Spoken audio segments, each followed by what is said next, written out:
Greeting and welcome to Drive Canada. We're hosting interview with an important guest, Honorable Member of Provincial Parliament Chris Glover today. Brief introduction about Drive Canada. In Drive Canada, we strive to help people across the world with first-hand information about Canada, life in Canada, immigration to Canada, all related to that. In connection with this effort, we invited to our live interviews Chris Glover, so we can learn more about Canada and specifically about neighborhood in downtown Toronto, Spadina, Fort York. So to give a little bit background about Chris Glover, he was elected to Legislative Assembly of Ontario in 2018, representing the riding of Spadina and Fort York. His official position, he is the official opposition critic for technology development and innovation. Prior to his election to legislature, Chris was Toronto District School Board trustee, a member of the Toronto Board Health, and adjunct professor at York University. As MPP, Chris is working on expanding co-op housing as a way to address the affordable housing crisis, advocating for reversal of OSAP cuts, advocating for daycare and schools we need, working to reduce gun violence through public health approach. Welcome, Chris, to our interview today. Well, thank you for having me. Yes, so we have a couple of questions for you, Chris, so we'll try to ask, and if you can help us to understand a little bit in a few areas, that would be great. Okay. So Spadina Fort York neighborhood share a feast of culture of offerings and influential and dynamic business and finance community, a wonderful, diverse, and growing population. Can you please share with us if local diasporas, immigrants, and religious communities and or their representatives contribute to this development? Oh, absolutely. So Toronto is the most multicultural city in the world. We have, if you walk down the streets of Toronto, you will hear every language in the world being spoken at various points. And there are people, I would say overall, generally, it's a pretty welcoming place. There are people that I know who have been here 50, 60 years, particularly parents that came as parents or grandparents, and they may have been here for decades, but there's a strong enough community connection with their own cultural community that some of them, are functioning primarily in their first language. So if you're walking down the street, like you go to the Italian market or the Portuguese market, you will hear Portuguese, you'll hear Italian. In Chinatown, you will hear Mandarin and Cantonese and Toisanese. So it's an incredibly diverse community here. And the other thing that we have is you can get any kind of food. And for me, this is one of the things I love most about Toronto and about Canada is that you can go whatever your taste is, you can experience that in Toronto. So you can do a cultural, like a cuisine tour of the world just here in the city of Toronto. Amazing. Thank you so much. Yes, I specifically live in this area. I just wanted to share at the beginning and I forgot. We live in the same building with Chris, and I'm very close in this area. It's amazing. I've been here for 2 years already, and I love everything about it. Oh, me too. I love where we're living. The riding that I represent is the Toronto downtown waterfront primarily.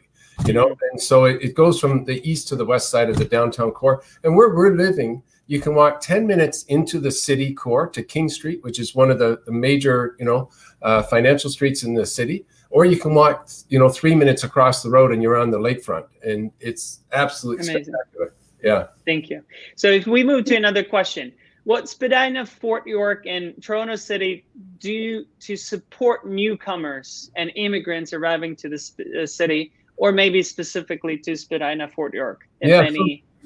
And I recognize that when people come to Canada, to Toronto, to make it their new home, there's going to be an adjustment period, and we've got a lot of services available to help people to settle in. And if you go to there's a website called settlement.org.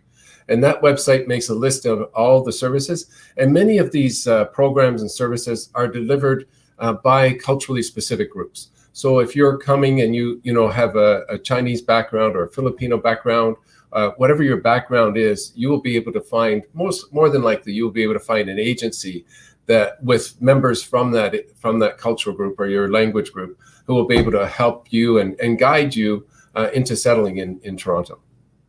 That's incredible. I actually noticed that you post that services on your website too. You make a reference to that, and another one is Wood Green Immigration Services. Yeah. If you can share a little bit about them too. So there's Wood Green. There's a number of services in the city. There's CultureLink. There's Toronto Settlement Services. There's the TESSAC, Multicultural Settlement Services. And what they do is, when you come to Canada, when you're moving into Toronto, you can actually contact these organizations before you arrive, and they will help you to find the things that you need. Because if you're coming from India, for example, you may want to find some India grocery stores so that you can, get the food and the groceries that you're accustomed to. They can help with that. They can also help with government forms, because there's quite a bit of bureaucracy to get settled here and to go through the process, and to come as an immigrant or as a landed immigrant, or so there's a bit of a process there, and they can help you navigate some of that paperwork. That's incredible. Thank you so much for going to that specifics.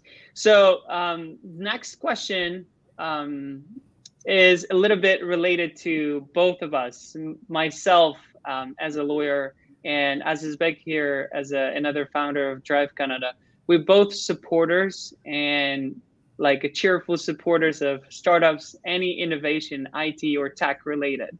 So, and you you're being a person who a critic on the technology development innovation as a speaker. Can you please share with us what are the blockers to attract more tech startups to Toronto City? It's kind of everybody, all locations, all hubs try to bring more entrepreneurs into their cities, right? What are the blockers, and what cities trying to resolve them? Can I start with the other side of that? Can we start with the advantages? Because we have an incredible technology ecosystem here in Ontario, and it's across Ontario. A lot of it is concentrated in the Toronto to Waterloo corridor, but you will find the tech industry, booming across this province. We are, and I've heard different comparisons with Silicon Valley, but I think we are growing at least as fast as Silicon Valley at this point in terms of tech startups and accelerators. So there is a lot of tech development going on here. And I think it's the ecosystem, once you get the ball rolling, you're attracting entrepreneurs, you're attracting talent, and you're attracting the investors. And we've got that happening here. So when people want to, start up a tech company, everything is available. And so I think, the ball is rolling here. It's going really well. I think our public colleges and universities play a big role in it. They've got innovation centers. They develop partnerships with businesses. So often if a business can't, necessarily doesn't have, the skill set, or doesn't have the capacity to, hire people with the skill set that they need, they can actually partner with one of our public colleges and universities. Incredible. and get some research done and get some, some help through these innovation and research centers. So there's a lot of things happening, and I think it's a really exciting time to be in tech in the city of Toronto and across Ontario. Yeah, and to be honest, I experienced myself because I moved right from Bay Area. Nice that you mentioned about that. I lived 3 years there, and then I moved to Toronto, and I could tell the environment is exactly the same. That people look at the things as with innovative and entrepreneurial viewpoint, that they want to develop, they want to make things right, they want to make things change and support globally. And one of the good examples here, Язык, actually, as he moved to Canada, he started two new startups, and he's contributing to Canada's development as well. These two big, hopefully soon, big two startups are going to be representing Canada too. Fantastic. You know, those are the kind of success stories that we like to hear, and those are the kind of success stories that we often hear in Toronto and in Canada. Great. As we do not have too much time left, very last question, but I believe it's important to hear for our listeners from the places where they log in and check with us.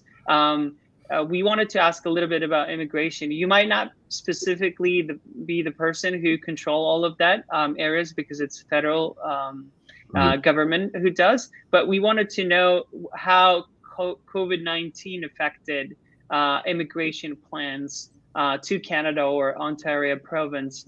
And we know that there's express entry and there's a international non-designated draw, which stopped a year ago, and they're only doing Canada Experienced one and provincial nominee programs. But like a general non-designated draws stopped a year ago, and we were interested to hear if any plans to open that, how Ontario and Toronto dealing with immigration, like plans for the future.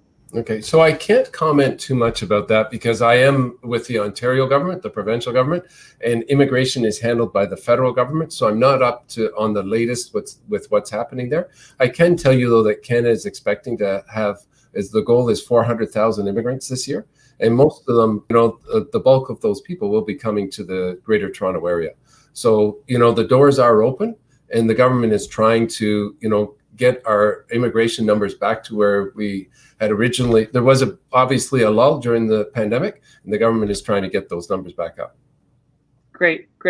I guess we are really good on timing. We asked all our questions, and thank you so much for all going to specifics and explaining everything in detail, and having a nice conversation. We have I can see that we have lots of people checking in and seeing us, and we'll continue informing people about Canada and specifically Toronto. Wonderful. Thank you so much, Chris. Thank you so much for having me. I'm always, you know, proud to talk about this province, about this city, and everything that's really good in it. I mean, I really, really love living here. I really think it is one of the greatest places in the world to live. I agree. I 100% agree with you. Thank you so much. Thank you guys. Have a wonderful night. Thank you. Bye.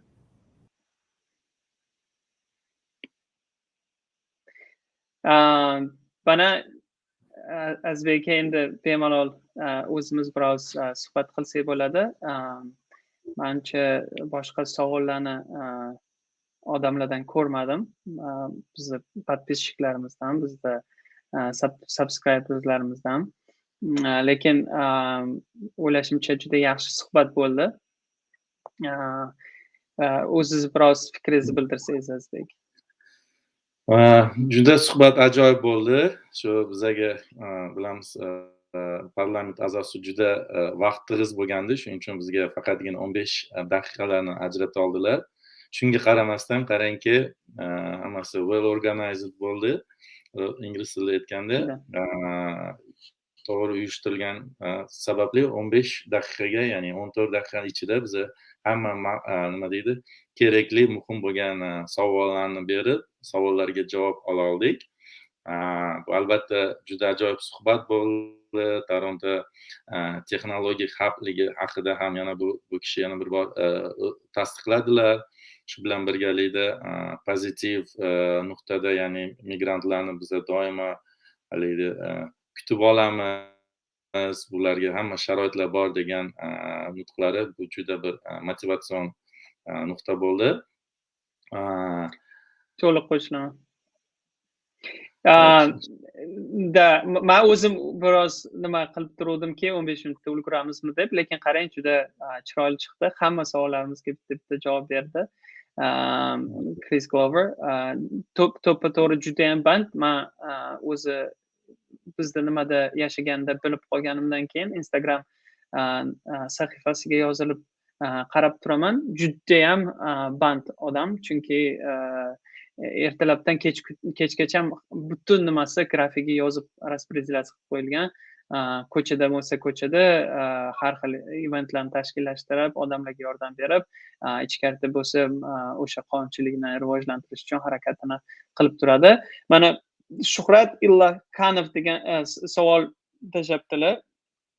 Men Labrador bo'yicha provinsiyasi bo'yicha spetsialist emasman, lekin harakat qilishimiz mumkin. Umumiy javob berishga harakat qilsak, provinsiyasi bo'yicha ish berish qanday topsa bo'ladi? Eng ko'p ish qidiriladigan joy Kanada uchun biz oldindan aytib kelganmiz Azbek aka bilan, LinkedIn, undan tashqari Indeed, Glassdoor, частный o'sha veb-saytlar va undan tashqari Job Bank Canada o'zini o'sha provinsiyani. Shu joylarda eng ko'p o'sha chetdan ham bo'lsa ham ish beruvchilarni topsa bo'ladi.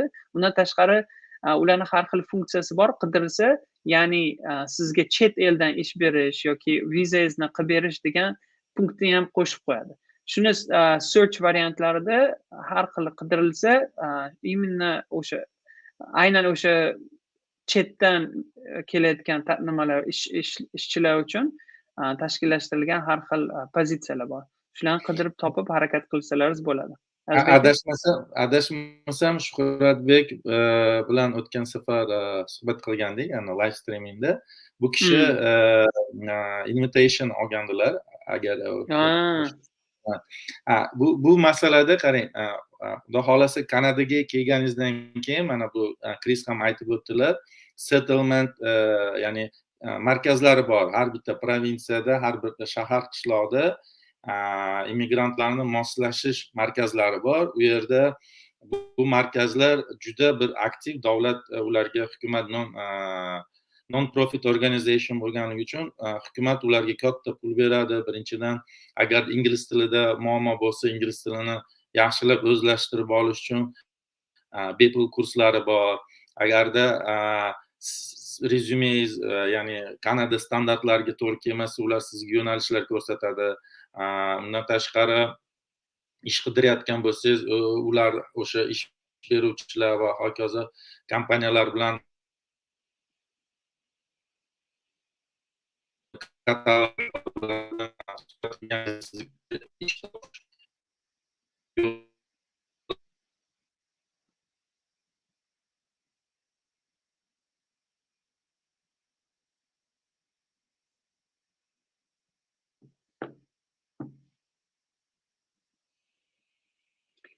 Azbek aka biroz uzilib qoldingiz.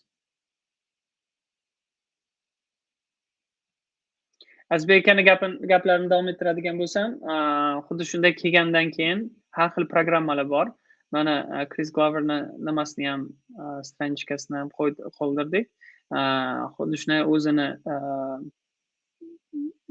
joylardagi hokimiyatlarni ham agar web stranitsasiga borsangiz, ularni o'sha ish beruvchilarni har xil kelib joylashi bo'yicha yordam beradigan tashkilotlarni hammasini nimalari berilgan. O'sha o'zini veb-saytlari, o'zini qanday ulanish iloji bor yoki qanaqadir yordam beradigan programmalari ko'rsatib qo'yilgan. Shu orqali ish topishga harakat qilsalaringiz bo'ladi, bemalol. Hozir Azbek aka biroz uzilib qoldingiz, lekin men oxirida nima qilib tugatib qo'ydim. Gapingizda nima o'sha settlement, har xil community programmalar bor, har xil hokimiyatda o'zini mahalliy hokimiyatda saytlarida o'zini o'sha ko'chib keluvchilar uchun yordam beradigan nimalari bor, variantlari, o'sha web sahifalarida informatsiyalar borligi to'g'risida aytib o'tdim.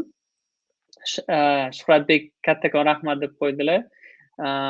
Yana Shohruh Adilov ham so'rayaptilar, nimani videoni oxirida nima qilasizlarmi, yozib qoldirib bizga yetkazasizlarmi deb. Ha, albatta, live stream tugagandan keyin nima qoldiriladi, o'sha keyin ssilkasini nimaga jo'natamiz. YouTube'da o'zi registratsiya bo'ladi, qoldiriladi shu video, keyin YouTube'dan o'sha sizlarga nimasini jo'natamiz. DriveCanada kanalida. Keyingi savolimiz farzandni maktabga yuborib, u bilan birga ish topib qolsa bo'ladimi Kanadada? Nima? Bu juda immigratsion savol, ya'ni yurist javob berish kerak bo'lgan savol, chunki bu yerda sizni o'sha o'qish bilan keluvchini o'zini oilasi bilan olib kelishi mumkinmi yo'qmi degan savol.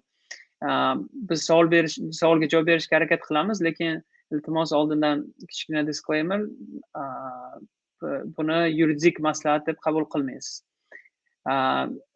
O'zi kelayotganda Kanadani yaxshi tarafi o'qish bilan yoki birov ish vizasi bilan kelayotganda oilasi a'zolarini olib kelsa, oila a'zolari ham xuddi shunday kelib Kanadada ishlashga haqqi bor. O'sha ish vizasini olish juda oson. Ya'ni Kanadaga birga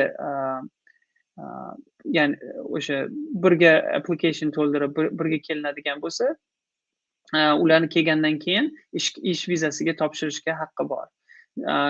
Shu informatsiya haqida o'ylamoqchi edim. Azbekka biror nima qo'shmoqchimiz? Yo'q, hamma savol to'g'ri javob berdingiz. Albatta shu Kanadaga keluvchilar juda ko'p keyin oilalar ham kelishadi. Ular o'qish bilan kelsa, u turmush o'rtog'i kelib, bemalol ish vizasi olib ishlashga haqqi bor. Xuddi men ham boshida ish vizasi bilan kelganman. Xuddi shunday turmush o'rtog'im ish vizasiz kelgan bo'lsa ham, tez orada ish vizasiga o'sha work permitga topshirib ishlashni boshlashi mumkin. Bu juda qulay tarafi boshqa ko'p immigratsion o'sha davlatlarning programmasidan farq qilib turadi. Masalan, Amerikada bu narsani amalga oshirish iloji yo'q. Yana bitta savolimiz bor. Men yana bitta savolga javob berishga harakat qilamiz. Keyin undan keyin bizda ish vaqti bugun Kanadada sekin borib ishni davom ettirishimiz kerak. Shu uchun shu 25-30 minutlarda to'xtatishga harakat qilamiz. Ozodbek Sohibjonov. Hi there. I've been working as a software engineer at a government organization in Uzbekistan. What are the possibilities for those who want to work in this field? Ozodbek, so I will try to respond as the follow-up to Chris, what he said. So basically, every province, every city tries to bring more software engineers, more IT personnel, because it's a booming industry, it's a growing industry, and they need more people who versatile in this area. So you can either try to find the work directly, because I guess this is the only industry where you can find the employers who are ready to bring people from abroad and guarantee and sponsor their visa. Usually with other fields it's pretty hard, but with the software engineers they're lucky because it's a time right now. But there are also provincial programs except employers. So provincial programs also have quotas. Let's say like they have 500. Let's say Ontario province has 500 software engineers they want to onboard into province and through a PNP program. So you can apply through PNP programs as well. That is my addition. Azbeke? Hamma anaqalaringizga qo'shilaman, fikrlaringizga. Bundan tashqari yana aytib o'tmoqchimanki, Kanada bu IT yo'nalishining hubiga aylanyapti, ya'ni yuragiga aylanyapti. Shu Kaliforniyadan keyin mana shu Toronto bu narsaga juda qattiq e'tibor qilib qo'llab-quvvatlayapti bu sohani. Shunchalik e'tibor bersangiz, mana Amazon, Facebook, Google va boshqa katta yirik Silicon Valley kompaniyalari o'zini ofislarini shu Kanadada ochishmoqda. Bu degani ofis ochish degani bu ish kuchiga talab ko'payadi. Ya'ni asosan bu texnologik gigantlar bo'lgani uchun software engineering sohasida yo'nalishdagi mutaxassislarga katta talab va ehtiyoj tug'iladi. Albatta software engineeringga bu yerda talab katta, harakat qilsangiz bo'ladi. Tashqaridan turib ham o'sha LinkedIn va boshqa ish beruvchi saytlarni qarab yoki bo'lmasa o'sha yirik tek gigantlarning saytlarini o'ziga ham qarasangiz, ko'pgina joylarda Torontoda yoki Kanadaning boshqa shaharlarida ish o'rinlari ochilgan degan e'lonlar qo'yib turishadi. Ularga apply qilib, ya'ni hujjatlaringizni topshirib harakat qilsangiz bo'ladi. Yoki bo'lmasam to'g'ridan to'g'ri ish olmasdan turib, agar express entryga kirganingizdan so'ng o'sha Provincial programga topshirganingizda ham u yerda robot emas, inson profillarni ko'rib chiqadi. O'sha mutaxassis, ya'ni sizni sohangizdagi software engineer sohasidagi mutaxassisga talab bo'lsa, ishingiz albatta oson kechiladi va qo'shimcha ballar olib Kanadaga kelish imkoniyati bo'ladi. To'liq qo'shilaman Azizbek aka. Rahmat. Shu Ozodbek yana keyin oxirida qo'shib qo'ydilar-ki, USda bo'lgan ekanlar bir necha marta. Bu yordam beradimi? Oddiy nima masalasida boshqa chet elda bo'lgansiz, ya'ni western culture, western davlatlarda bo'lgansiz degan ma'noda vizangizni tekshirayotganda biroz yordam berish mumkin. Ya'ni ruxsat berish tarafga og'ishi mumkin biroz, lekin eng muhimi agar ishlagan bo'lganingizda edi AQShda, bu juda katta nimaga qaraladi. Chunki Kanadada, Amerikada ishlagan spetsialistlarni bu davlatga tortish juda an'ana deb qarasa ham bo'ladi. Chunki agar u yoqda o'zini nimasini, tajribasini oshirgan ishchilar bu juda katta proyektlarni ustida ishlashadi, juda katta proyektlarni ko'rishadi. Bu yoqda kelgandan keyin, Kanadaga kelgandan keyin ularni o'zini o'rni bor, o'sha o'zini yaxshi contribution'ni qo'shib biladi. Shu uchun ularni ko'pincha harakat qilishadi o'sha Amerikadagi tajribasi bor odamlarni chaqirishga. Menimcha savollar tugadi. Nimamiz ham vaqtimizni 27 minut, 30 minutga borib qolaman deyapti. Azizbek aka, menimcha tugatsak ham bo'ladi. Boshqa savollar ko'rmayapman. Sekin ishlarni endi davom ettiramiz, xudo xolasa. Hammaga rahmat. Azizbek aka, o'zizga hammaga rahmat. Chris Gloverga yana bir bor rahmat.